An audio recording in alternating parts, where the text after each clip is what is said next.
entender lo que se comparte cada semana. De alguna manera esto tiene relación con lo anterior, primero porque hoy vamos a compartir el capítulo 7 y la semana pasada fue el 6, entonces obviamente está la relación del desarrollo temático de la misma carta,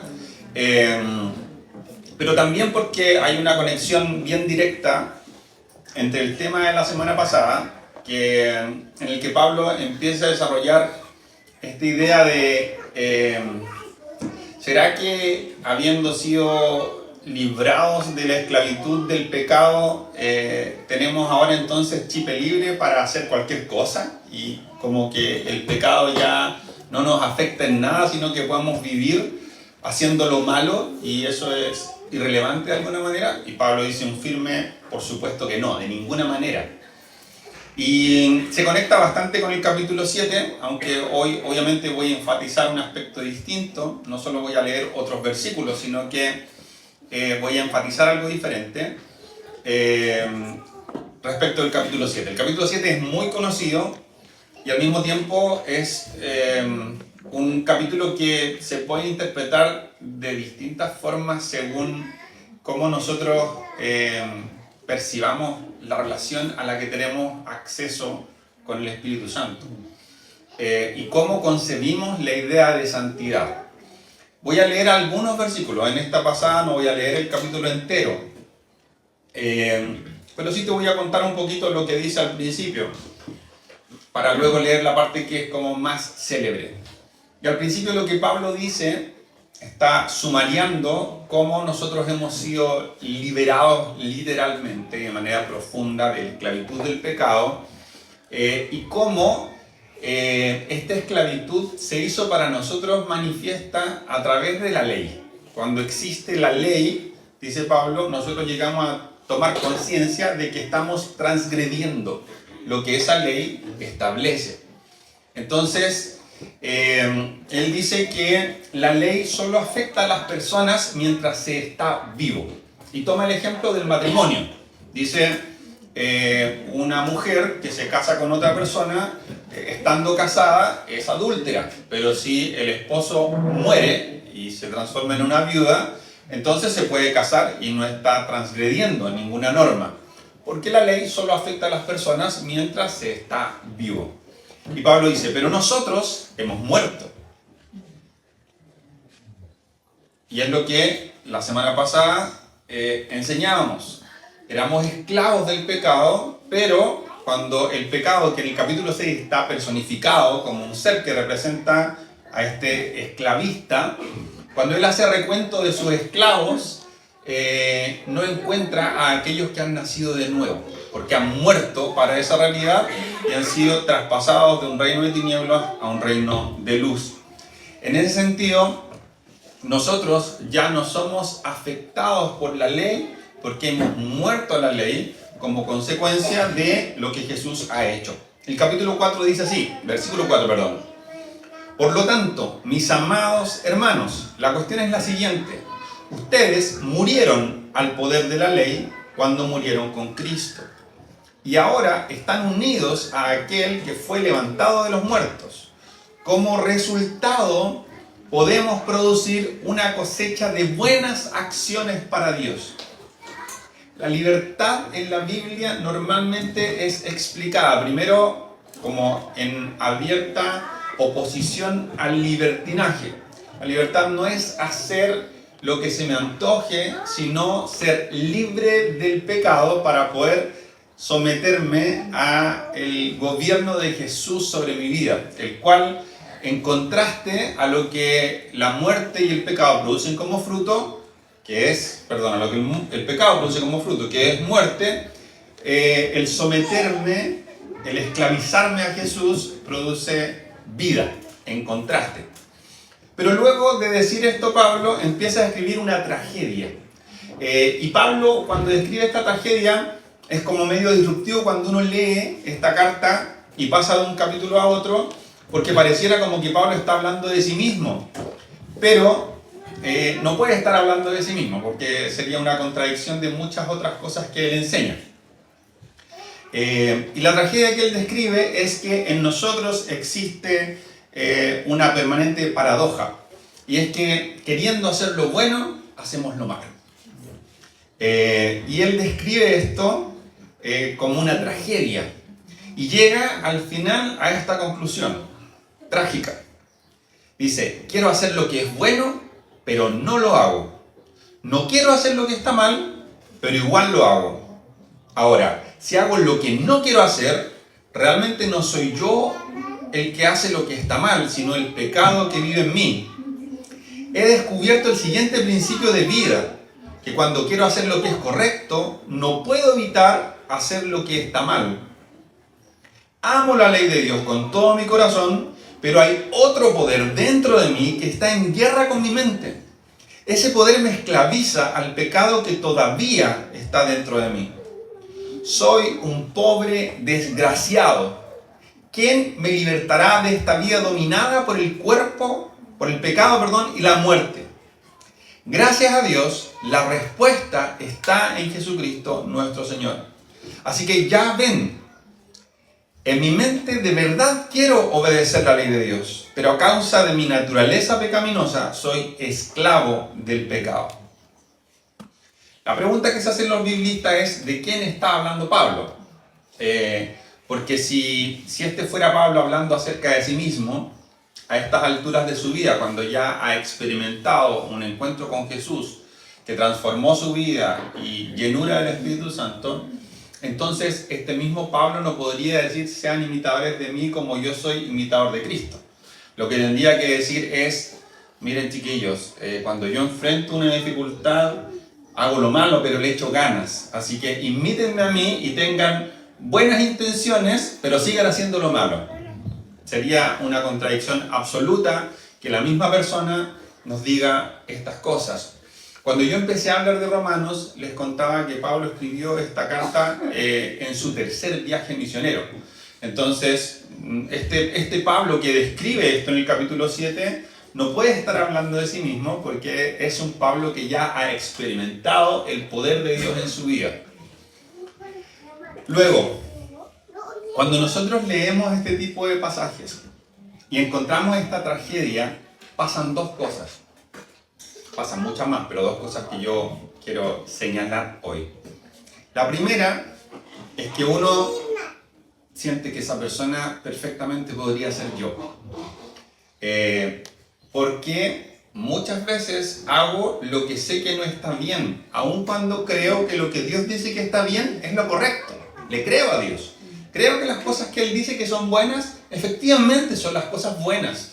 Y que en la medida que yo hago esas cosas buenas, van a pasar cosas buenas en consecuencia. Porque el consejo de Dios es sabio, es justo, es fiel y es verdadero. Pero no siempre vivo bajo esa norma, a pesar de que he nacido de nuevo. A pesar de que ya he conocido a Jesús y ha transformado mi vida. Y a pesar de que si me preguntan, ¿en qué lugar me encuentro yo? ¿Soy hoy un esclavo del pecado o soy alguien que ha sido liberado para servir a Jesús? Puedo responder que soy del segundo tipo de persona. Ya no soy esclavo del pecado. Pero mi experiencia del día a día me dice muchas veces que pareciera que sí lo soy. Miserable de mí. Lo segundo, que suele pasar cuando uno lee este tipo de pasajes es, pucha, que es difícil ser cristiano y ¿valdrá la pena realmente esta cuestión?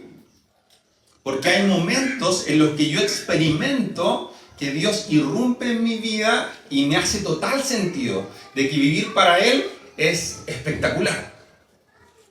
Pero hay momentos en los que por múltiples motivos no siento que sea espectacular. Y cuando no siento que sea espectacular, y más encima leo pasajes que me dicen, ojo con la manera en que vives, porque se espera de ti que habiendo sido liberado del pecado, vivas de manera distinta. Chuta, se me enreda todo porque parece que esto choca con el concepto de gracia desbordante que la Biblia también enseña. ¿Qué pasa con esa gracia que está disponible todo el tiempo cuando se me dice que a la par en la que soy depositario de gracia sobre gracia, se espera que yo viva de manera diferente? ¿Cómo congenio estas dos cosas? Y de manera muy concisa, lo primero, el vivir para Cristo vale tanto la pena, que a través de la historia ha habido múltiple cantidad de personas dispuestas a morir por causa del Evangelio. Y la Biblia enseña que el reino es tan valioso que la gente que lo entiende está dispuesta a renunciar a todo lo demás. Y hay parábolas de eso, como la parábola del campo con el tesoro o la perla de gran precio. Quien encuentra el tesoro en un campo vende todo lo que tiene y va y compra el campo porque se da cuenta que el campo vale tanto más de lo que parece al ojo desnudo. Pero cuando yo sé el tesoro que hay en ese campo, entonces la transacción es fácil.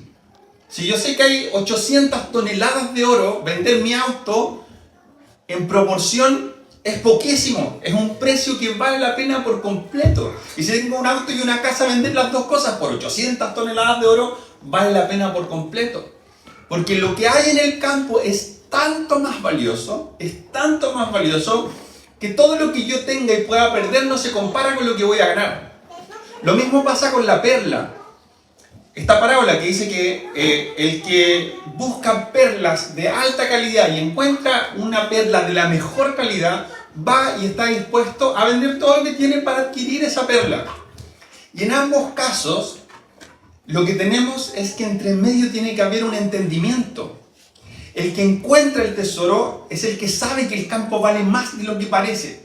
Si yo veo en las páginas amarillas que el campo está a la venta en 5 millones de pesos, no voy a entender su valor, salvo que yo sepa que ahí hay enterrado un tesoro. Si yo no soy alguien que busca perlas valiosas, voy a ver la perla y no voy a discernir cuán gigantescamente valiosa es esa perla. El que tiene entendimiento es el que es capaz de decir, wow, en comparación, vale la pena, pero ampliamente. Ahora, ese entendimiento de cuán valiosa es la vida en el reino de Dios es algo que solo puede ser revelado por el Espíritu Santo.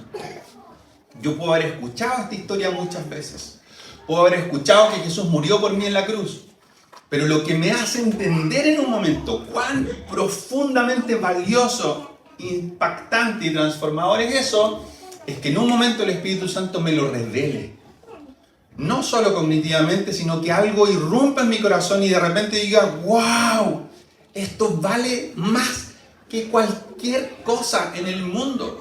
Vale más que todo lo que yo tenga, vale más que todas mis metas, que todos mis sueños, que todos mis bienes. Muchísimo más. Vale tanto más que dar todo lo que soy y todo lo que tengo es como dar un vuelto en comparación con lo que obtengo. Entonces, parece difícil, pero vale la pena. Y si hasta el momento pareciese para ti que no vale la pena, yo te invito a que puedas hacer la oración en tu casa luego, dejarlo anotado por ahí como en un pin y pedirle al Espíritu Santo, Espíritu Santo, revélame lo que entienden aquellas personas que en la historia han estado dispuestos a darlo todo por esto. ¿Qué cosas no estoy entendiendo yo que no me parece tan valioso o tan espectacular? Porque hay gente que parece que perdiéndolo todo está mucho más llena de gozo. Parece que en dificultades tiene más paz que yo cuando tengo dificultades que parecen menos extremas. En medio de dolor y sufrimiento parece que tienen una sonrisa más grande. Enséñame, revélame por qué esto es tan valioso. Al Espíritu Santo le encanta revelarnos cuando nosotros hacemos ese tipo de preguntas.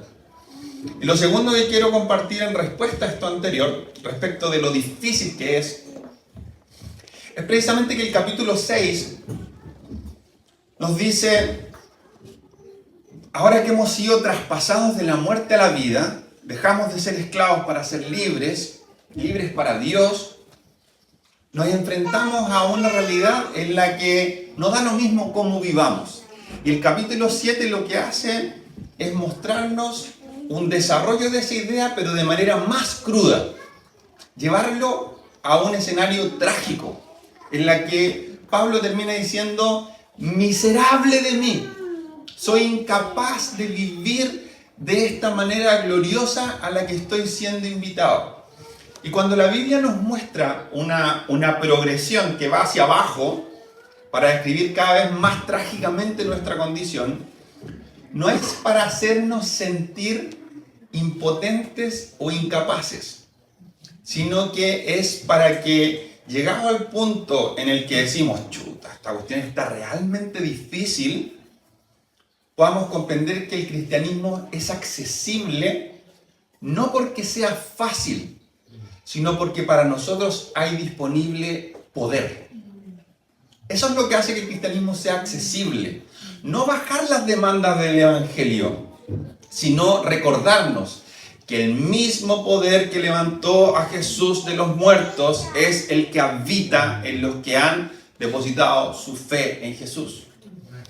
Ese poder que es capaz de vencer la muerte física habita en ti. Por lo tanto, cuando uno se enfrenta a situaciones de vida en las que parece que para nosotros es imposible tener victoria, porque lo hemos intentado, he intentado ser una persona que dice siempre la verdad, pero cada vez que me enfrento a una situación difícil, me carcome la ansiedad, la vergüenza, la sensación de peligro y termino diciendo cosas a medias.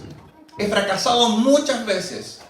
Pero si en vez de intentar por mí mismo ser mejor persona, empiezo a clamar al Espíritu Santo para que me llene y ponga en mi poder, entonces encuentro un camino que ya no depende de mí, sino de una provisión que Él quiere traer, de una acción suya en mi interior. Ahora yo decía, este personaje que Pablo describe no puede ser el mismo. Y para reducir un debate grande, esto lo leí el otro día en el discipulado, quiero leerlo, compartirlo con todos hoy.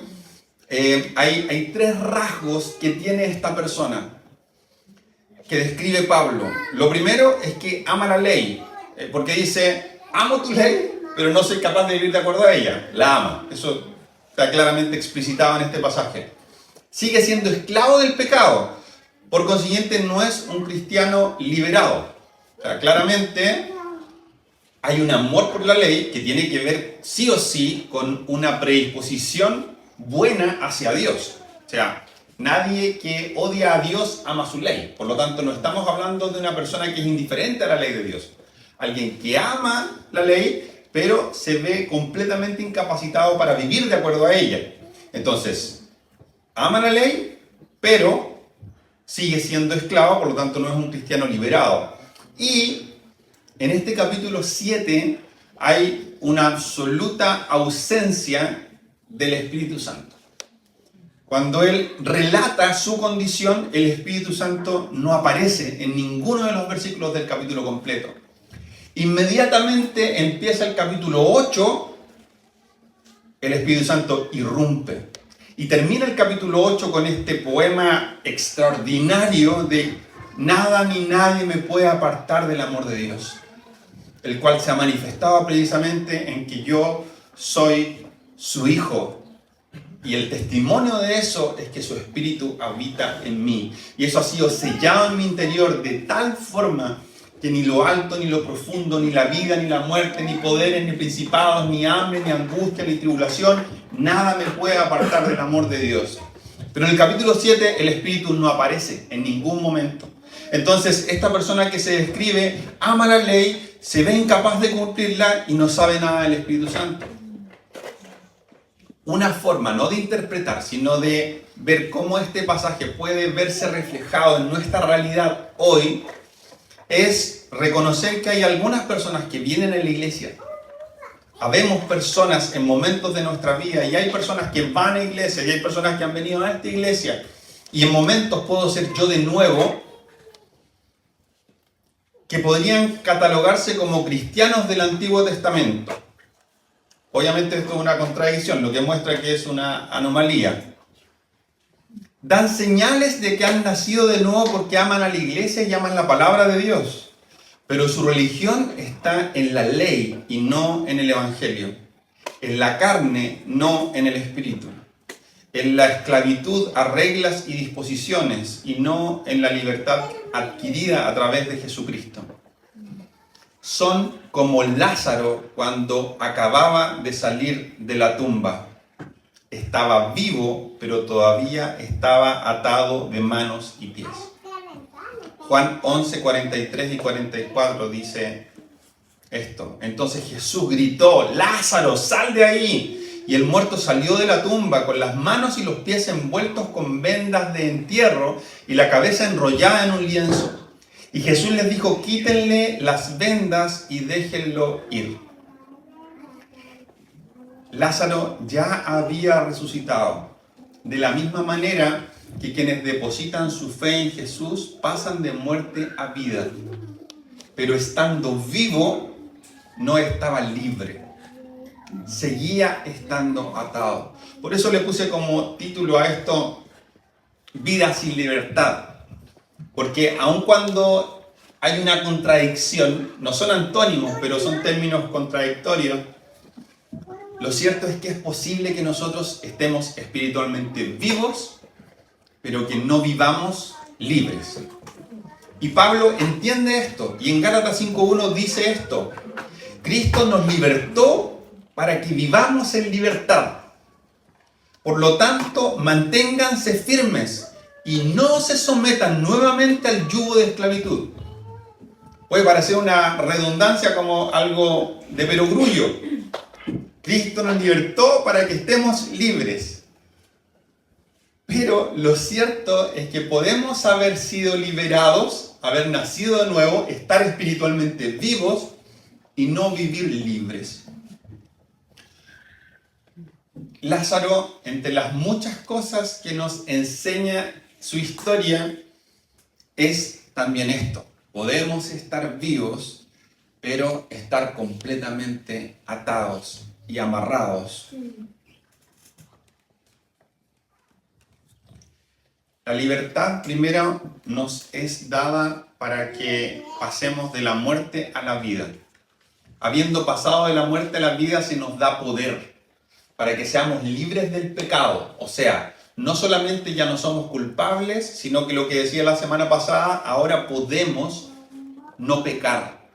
Está a nuestro alcance el vivir de manera distinta porque hemos recibido poder, hemos sido liberados del poder del pecado que nos esclavizaba.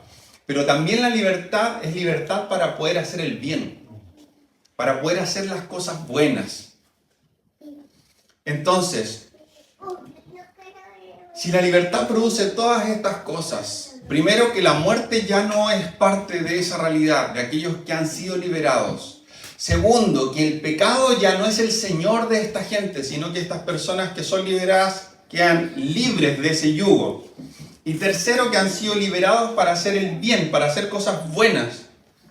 Entonces, yo me imagino que si yo vengo a la iglesia y me enseñan estas cosas,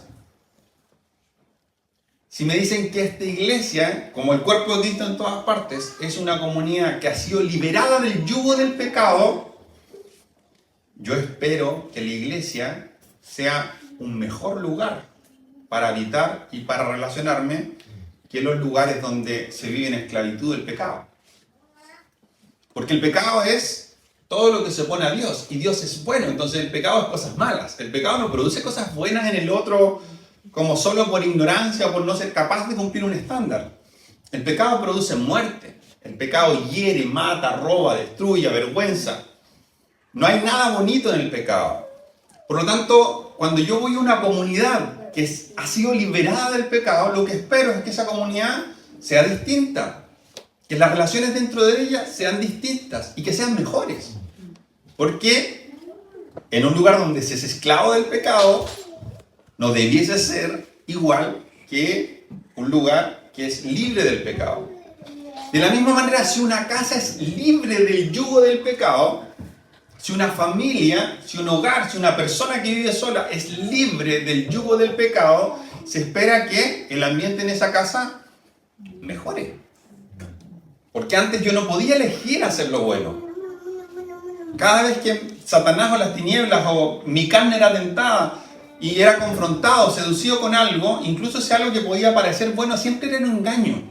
Siempre era para producir finalmente algo malo, porque el pecado y las tinieblas nunca tienen una oferta de cosas sanas.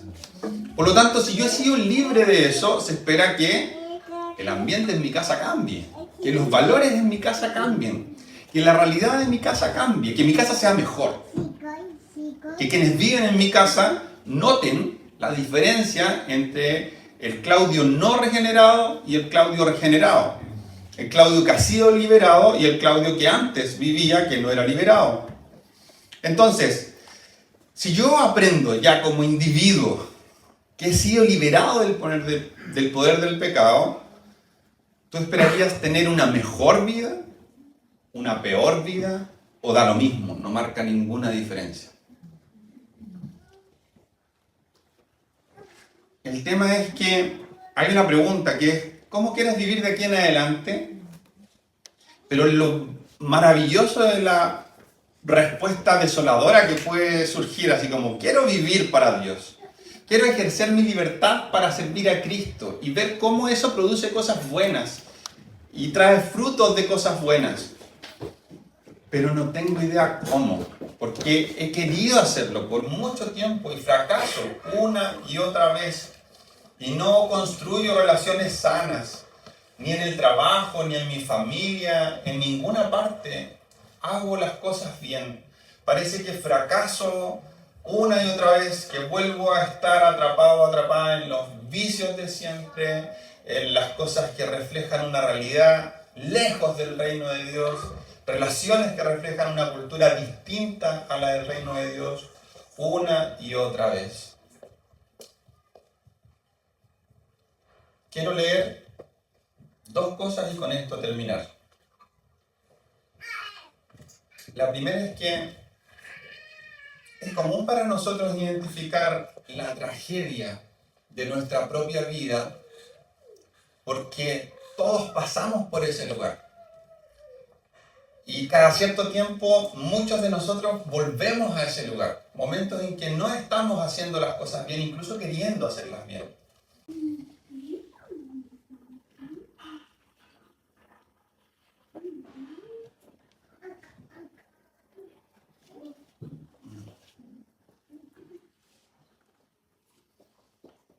El punto es que no necesitamos permanecer en ese lugar. Podemos salir de ese lugar. Y podemos ver cómo la gente que sale de ese lugar es porque ha experimentado algo que no podemos ver y que necesita para nosotros ser revelado.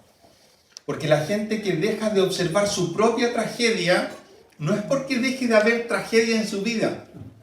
A veces yo digo, miserable de mí, porque no puedo ser un verdadero buen esposo, porque mi esposa no me lo permite. Y pienso que las tragedias de mi vida, mis malas decisiones, mis malas acciones, son consecuencia de cuestiones externas o responsabilidad de otras personas. Pero cuando vemos a las personas que creen en Dios y buscan provisión de Él para vivir en una dimensión distinta, no es porque dejen de tener problemas, o porque tengan una familia perfecta, o porque hayan sido criados en un hogar perfecto, o porque no hayan tenido nunca dolores. En algún punto hay algunos que, a pesar de sus circunstancias, dejan de pensar solo en su tragedia y empiezan a ver cómo Dios provee a pesar de cualquier circunstancia. A pesar de lo que sea que esté pasando a tu alrededor, puedes experimentar victoria. Entonces, lo primero que quiero leerte es Mateo 5, del 2 en adelante, en donde se describen las bienaventuranzas. Piensa en Pablo diciendo por un lado, miserable de mí, ¿quién me puede apartar de este cuerpo de muerte? Y Jesús, en contraste, diciendo, tomó él la palabra y comenzó a enseñarles diciendo, dichosos los pobres en espíritu, porque el reino de los cielos les pertenece. Dichosos los que lloran, porque serán consolados. Dichosos los humildes, porque recibirán la tierra como herencia. Dichosos los que tienen hambre y sed de justicia, porque serán saciados. Dichosos los compasivos, porque serán tratados con compasión. Dichosos los de corazón limpio, porque ellos verán a Dios.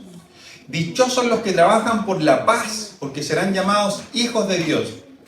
Dichosos los perseguidos por causa de la justicia, porque el reino de los cielos les pertenece. Dichosos serán ustedes cuando por mi causa la gente los insulte, los persiga y levante contra ustedes toda clase de calumnias. Alégrense y llénense de júbilo, porque les espera una gran recompensa en el cielo. Así también persiguieron a los profetas que los precedieron a ustedes.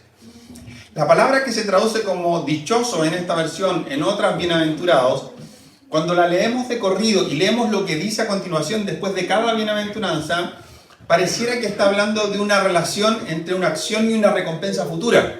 Es lo que uno naturalmente tiende a entender cuando lee a la rápida. Dichoso el que es hoy pobre de espíritu, porque el reino de los cielos va a ser de ellos. Pero primero aquí dice, dichosos los pobres de espíritu, porque el reino de los cielos les pertenece. No es una realidad futura. La palabra en griego que es makarios es una palabra que es difícil de traducir. Por eso algunos traducen bienaventurados, dichosos, felices, alegres, porque no es así como bien, los bendigo, o los felicito, o los animo. La palabra makarios es una palabra que significa un tipo de bendición que es tan profunda que permanece en el tiempo a pesar de cualquier circunstancia. Dichosos, a pesar de lo que pase, no importa lo que se esté desmoronando a tu alrededor, los pobres de espíritu, porque el reino de los cielos les pertenece hoy. La pobreza de espíritu genera que una parte del futuro se haga disponible para ti hoy. El pobre de espíritu es el que dice, Señor, miserable de mí, no puedo. No hay ninguna chance de que yo viva de esta manera, pero te pido que me socorras y que tu espíritu provee el poder que yo no tengo para vivir de una manera que yo no puedo. Dichosos los que lloran, bienaventurados de una manera impresionante. No se les puede arrebatar el consuelo a los que lloran conforme al corazón de Dios. A los que sienten el dolor de la injusticia, a los que sienten el dolor de otros, a los que sienten el dolor del mundo roto y caído. Dichosos, porque van a ser consolados. Dichosos los humildes, los que tienen hambre y sed de justicia, los compasivos, los de corazón limpio, los que trabajan por la paz, los que son perseguidos. Dichosos a los que calumnian, insultan, persiguen. No importan las circunstancias, hay un tipo de bendición que no se puede arrebatar y que es tan distinto de la condición de aquel que dice, miserable de mí. Hay una provisión entre medio, un poder del cielo que permite que a pesar de que esa condición de miseria sigue existiendo, el poder del reino, el valor del campo y de la perla es tan grande. Lo que hemos recibido es tan grande, es tan valioso, es tan espectacular, que alcanza no solo para librarte de la muerte, sino para ser un permanente bienaventurado, un dichoso, un alegre, un bendecido.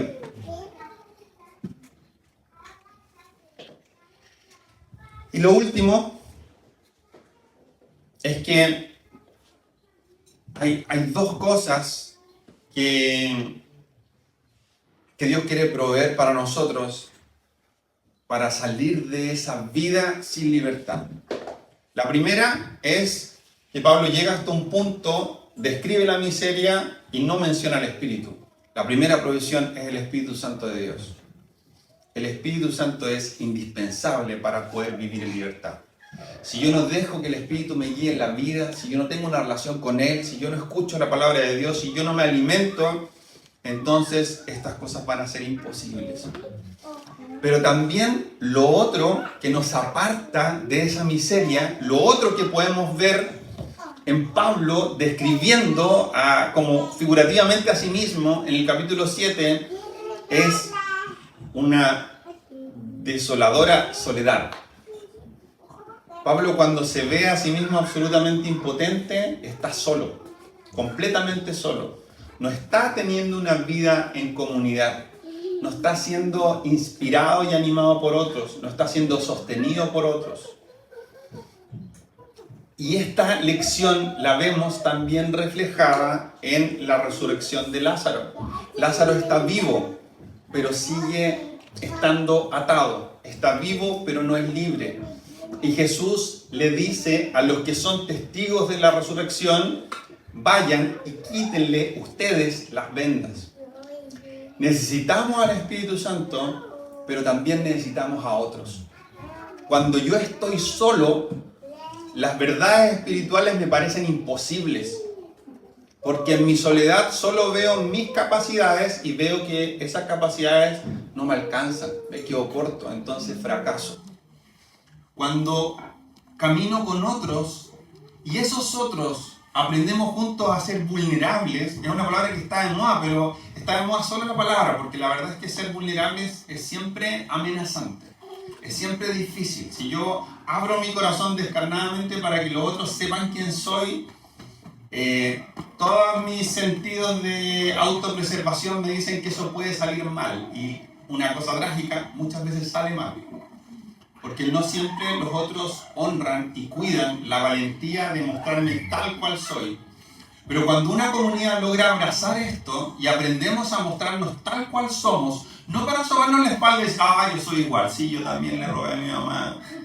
Y nos consolamos en hacer lo incorrecto, sino que somos vulnerables para disponernos a ser transformados. Nos damos cuenta de lo que para mí parecía una miseria implacable, es algo que el que está al lado mío también lo ha experimentado, pero hoy tiene victoria. Cuando estoy solo pienso que no es posible tener victoria.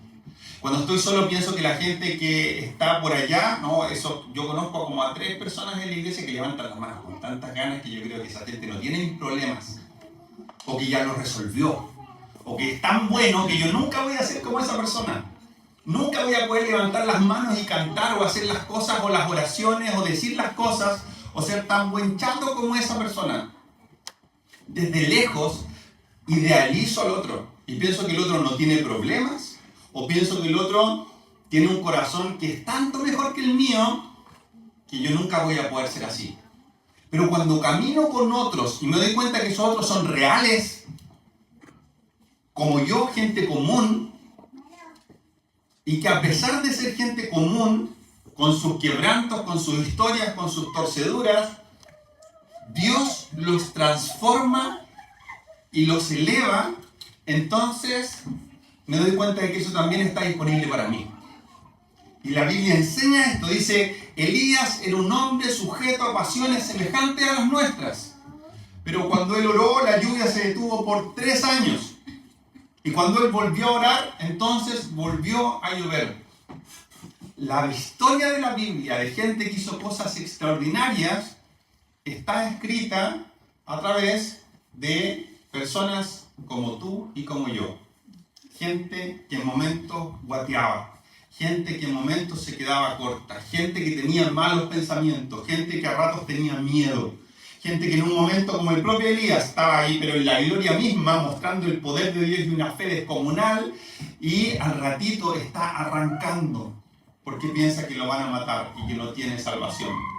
De la misma manera, nosotros, al compartir con otros y ser honestos nosotros y dar espacio para que los otros sean honestos, o sea, no solo yo estoy dispuesto a abrir mi corazón, sino que cuido lo que otro abre de su propio corazón. Estas dos cosas, caminar con otros y ser honestos, vulnerables, junto con el Espíritu Santo, son ingredientes indispensables para vivir victoriosamente, para ser dichosos, alegres, de una forma que las circunstancias no te puedan arrebatar. La iglesia no es un espacio donde nos animamos para decirnos que todo va a estar siempre bien, que nadie se va a enfermar, que todo nos va a ir bien en cada empresa que emprendamos, que todas las relaciones van a funcionar, que todo lo que antes estaba roto aquí va a ser perfecto. Sabemos por experiencia que este lugar no es un lugar perfecto, está lejos de serlo. La promesa del Evangelio no es que no va a haber más dolor, por el contrario, se nos advierte que hacer frente al dolor una y otra vez. La promesa es que Es tan grande la provisión del Espíritu de Dios que ya habita en ti, que esa dicha incalculable no se te puede arrebatar por circunstancias. Puedes vivir de manera diferente, puedes ser empoderado para anhelar tener victoria en hacer las cosas buenas. Así que ahora sí vamos a orar, pensando en lo que conversamos al principio, y vamos a volver a hacer grupitos de a 3. Y ahora sí vamos a orar con fe, unos por otros y con amor, para que aquellas cosas de las que necesitamos ser libres, podamos experimentar que Dios nos hace libres. Si es una enfermedad, si es un profundo dolor, una tristeza, un duelo, si es una necesidad o si es un pecado, que podamos orar unos por otros. Si tú nunca has orado por otro, no te preocupes, no es necesario que tú ores por otro, pero dispón tu corazón para que oren por ti.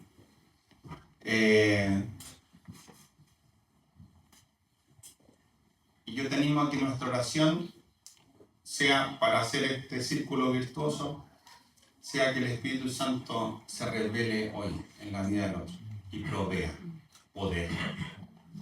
Es algo que nosotros no podemos dar por nosotros mismos, pero a Dios le encanta darlo. Entonces nos vamos a reunir nuevamente en estos grupitos de a 3 y recordando lo que se oraba, lo que se conversaba, perdón, al principio, de qué quieres que te haga libre Dios. Oremos unos por otros en esta dirección. Que Dios traiga hoy libertad, que su Espíritu Santo se manifieste con poder y pueda traer libertad sobre la vida del otro. ¿Ya? Vamos a tomar unos minutos para eso, después yo voy a orar y vamos a terminar adorando juntos, pero dispón tu corazón para que oren por ti y ora con fe y con amor por el otro, para que podamos disfrutar la dicha que no puede ser arrebatada por circunstancias.